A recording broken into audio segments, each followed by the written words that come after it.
Today I'm going to talk to you about how to be a good trainer. My name is Paul. I've been training for 20 years, 17 of which were full-time in Los Angeles, Chicago, Stockholm, Sweden, and then part-time in the Caribbean as well as in Colorado. My first tip is the following. Training is a teaching job. If all you really like is the exercise itself and doing it, then this is not the job for you because obviously you are not the one who's going to be exercising.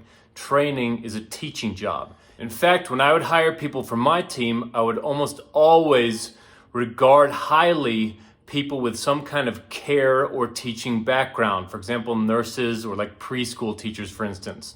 They make good trainers.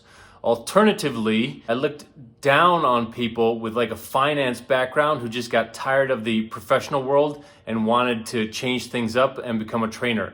I almost never hired them. Never say never, but they don't typically make good trainers. To sum things up, you being some kind of strength, sport, or fitness related athlete doesn't make you a good trainer. You being a teacher makes you a good trainer. Tip number 2 is make your sessions about your clients. Your clients shouldn't know a lot about you, at least very early in your relationship. That's like red flag number 1 for me. Whenever I hear a trainer complaining to their client about their lives, just all my alarm bells go off. That's not right, that's not professional, that's not the way to conduct yourself in a personal training atmosphere. That leads me into my next tip, which is don't fraternize with the clientele. Count a client that you hang out with as a lost client. I'm nobody to stand on my soapbox and preach or anything, but my experience has been with both my employees and myself that the second you start hanging out with your client and become friends with him or her, the clock is ticking on your professional relationship. Kind of a funny story. One time I was telling a client about a new place I was moving into and I didn't really think anything more of it, but she showed up uninvited one night and that really surprised me. Luckily I wasn't home and I had the discipline. I just kind of gripped my teeth and said that I wasn't going to partake in any of that. But that's the kind of stuff that can happen to you as a trainer. Boundaries are crossed. Moving on, we've talked about professionalism. Now I'm going to talk about your actual skills. The next tip is get good at your game.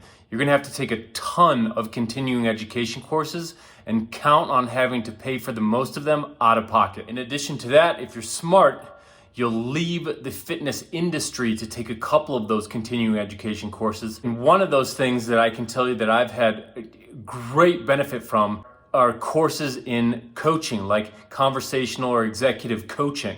They really set me apart from the pack. Speaking of being good at your game, part of being good at your game is being able to follow the rules of fitness, most specifically progressive overload. And you can only do that if you keep really good records of what your clients are doing at all time. That means that you have to be disciplined and keep track of everything that they're doing. Write it down or put it in on your pad or whatever. In regards to courses that you do specifically for training related stuff, I suggest you start by trying to solve all of your own problems. That's what I did, and I got very, very good at, for instance, backs and shoulders.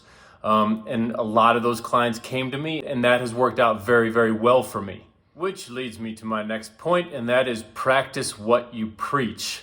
I know there's that old saying like, don't mention the war. There's a big war in personal training, and that is the following. Can a person be a good trainer if he or she is out of shape? I don't know, but I'm kind of leaning towards no. I'm kind of leaning towards if you know, then you do. That's kind of like not that politically correct in the training world right now, but that's the understanding that I've come to over the last 20 years or so of training. Regardless of what your thoughts are on the subject, you will get a lot more business if you practice what you preach. And I really think that you'll be significantly better as a trainer if you're actually doing everything you're telling your clients to do. Your value as a trainer comes down to the results that you get your clients. And I'm going to admit something shameful here. All of the other things that I've mentioned don't matter as much as the results. In fact, many of them can fall by the wayside entirely if you can deliver results as if they were on an assembly line. Okay, that's all I got for right now. It's getting dark outside and I see a big shadow on the wall. I don't want this video to be too poor of quality. Have a good one, and I hope you found this informative.